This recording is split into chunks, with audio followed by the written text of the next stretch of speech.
Good morning, brothers and sisters. Back again. I decided I'd start telling a few experiences that I had in my life on these little videos, just for posterity's sake. Maybe they'll leave them up and the kids can turn back and look at them. But anyway, I'll show this Jeep here. This Jeep has a story behind it I'd like to tell. I'd like to put it on this little video. You see it, it's an old Willys. It's really just a two-wheel drive. I got it at a kind of a salvage place up there in Atlanta. But anyway, I'd like to tell you about it. I had a friend that it had the floorboard rusted out and it had a flathead 4-cylinder, I think. Had trouble with it. Those old flatheads, you'd have trouble with them. But anyway, I had a friend up there in Atlanta. I had gotten me a job up in Atlanta working at a printing company where you print envelopes, an envelope company. And I was running this Heidelberg press. I got me a job doing that. You get ink all over your hands. I couldn't wear the gloves and do nothing, so I had to do it with, I can't stand to wear gloves for some reason, but my hands would get ink all over them. And you'd get down in the pores. But I ran this little Heidelberg press, and it would print. You've probably seen them. They open up like that, shut up real fast like that, and then just slide it in. And I had a job printing. That was my first job when I first got married. We moved to Atlanta because you couldn't hardly get a job. I'd got blackballed from the cotton mill for a while. This little town out here, you get blackballed if you didn't. Blackball means they would, if you didn't, if you didn't stay on a job long enough, they'd kind of punish you for a while. But anyway, I ended up coming back and getting another job in the cotton mill. It was better than working up in that rat race up in Atlanta. Anything was better than up there. But anyway, just this Jeep, it had a rusted out floor and had trouble with it. Had trouble with the motor and everything, but I parked it up there in the parking lot at this apartment complex we stayed at in Atlanta when I first got married. And met up with this fella. His name was Johnny, I'll tell you that much. I won't say his last name. He was the nicest person you ever want to meet in your life. He could play the guitar and sing. But he had a unfaithful wife, He had an unfaithful wife. He had a rough coming up, rough period there. Well, he's dead now. I'll just tell you that straight up, He's dead now, but back then he had a tough time with his wife. She wouldn't be faithful. And he drank a lot. I think it's because of that. She'd have told him not to drink. He wouldn't have drank. But we would fish and go on something. That Jeep, he saw that it had we went off some one time to one of his down in the country to want some of his relatives up, and I had that Jeep with me. I rode that Jeep. He saw it had the floor rusted out, and it had a sputter in it. Oh yeah, he worked for this big. He was a master mechanic. He could work. He worked on trucks up there, big outfit up there in Atlanta. He worked on trucks, could fix anything. I mean, anything. I mean, do a welder. I mean, he could do it all. And on top of that, he was the nicest person you ever met. And he'd give you the shirt off his back. And he sang in a quartet one time, gospel quartet. He did everything. Played the guitar. But he had a bad drinking problem. Also, he came out there one day. We were sitting out in the parking lot, and he said, "Let me take that Jeep to work with me. Let me work on it a little bit." I said, "Well, here's the keys." He took it to work, kept it down there for 2 or 3 days, came back. Everything was fixed. The floorboard was rusted out. He had put the sheet metal in the floorboard. They fixed the motor and everything, you know. He had it back tip-top shape. I'm just telling you all that to let you see what kind of person he was. Wonderful human being. But for whatever reason, he had a problem, unfaithful wife, bad to drink. I used to go in there, you know.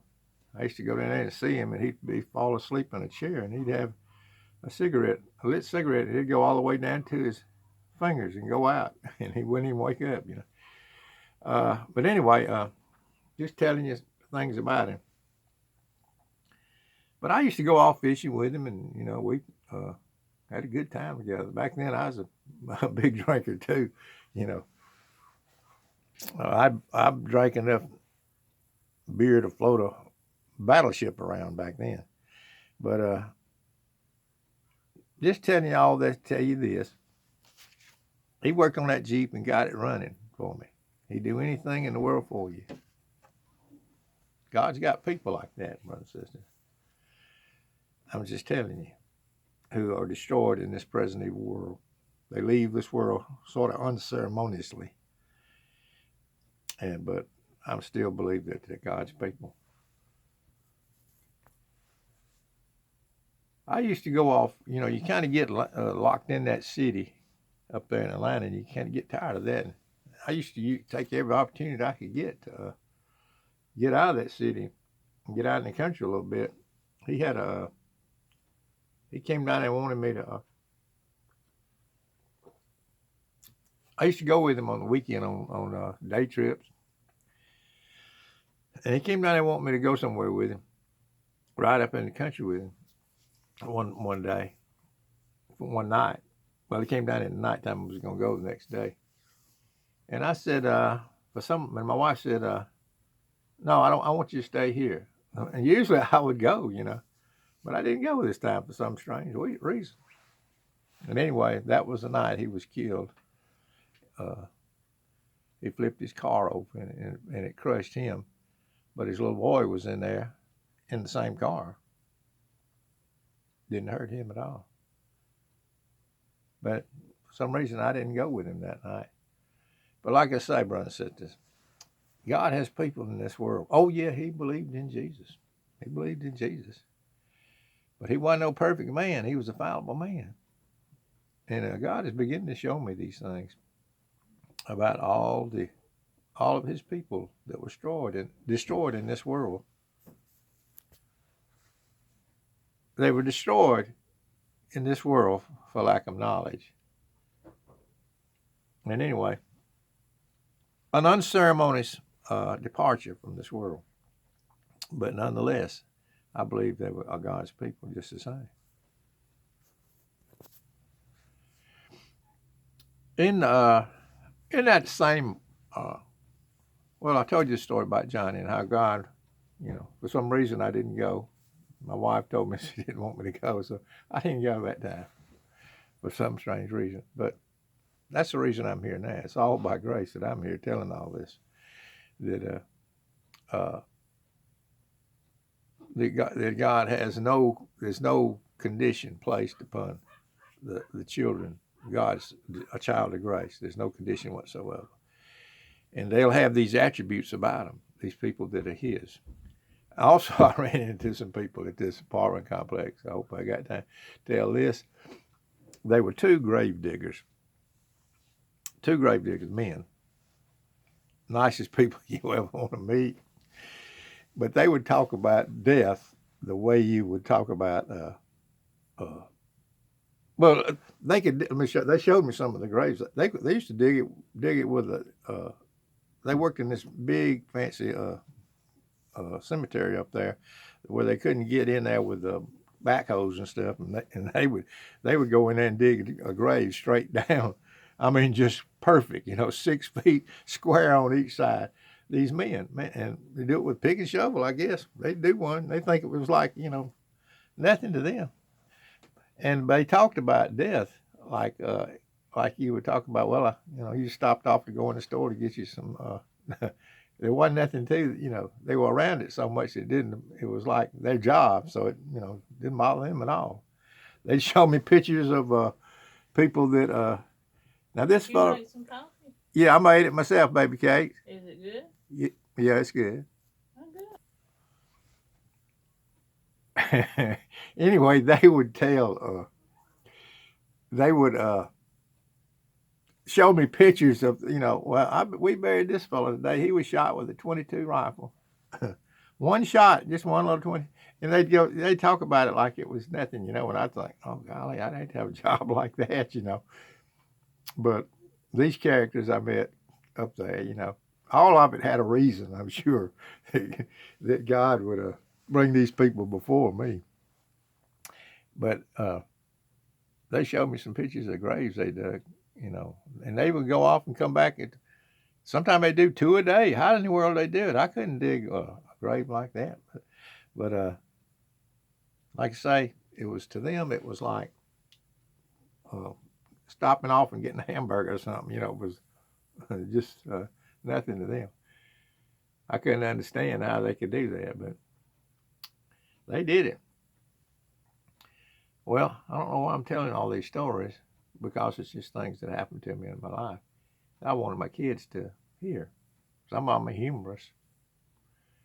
And I think I'll tell a couple more in these little 15-minute intervals. That was 2 things that happened to me. Johnny, who was a wonderful, wonderful person, and these 2 grave diggers, can't remember their name. They were wonderful, wonderful people up there in the middle of the city. And incidentally, these people, they went to the city because in their little area of the country, they all lived in the country, but they couldn't get a job, so they'd all go up to the city, same way we did. This was in the early 70s. I guess it was hard times back then. But appreciate everybody that comments on my little channel. And a lot of this I'm doing, this is really, my kids can tune in and listen to me talk. My grandkids. One thing good about, you can say what you want to about YouTube. Sometimes I get down on them too. But so far, I know they're censoring now, but they won't censor religious stuff that much. You can put your view about religious stuff that you can't put. You go into any religious order, denomination, and bring the stuff that I'm bringing, and they're going to show you the door. So they're really more tolerated than these supposed what we call churches on every street corner in Atlanta. You go in there and bring them the sovereign grace, to think that you ain't got to live right.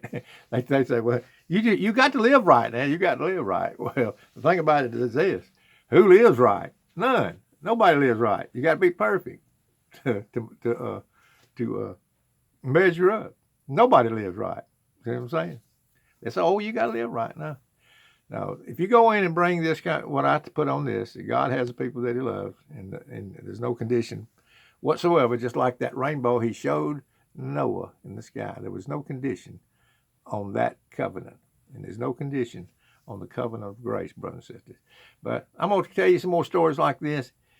They're true stories. I hope I don't exaggerate them too much, but I got to get out of here. Peace and love, and I'll do another one. Peace and love, Miss Old Boy down here in Alabama.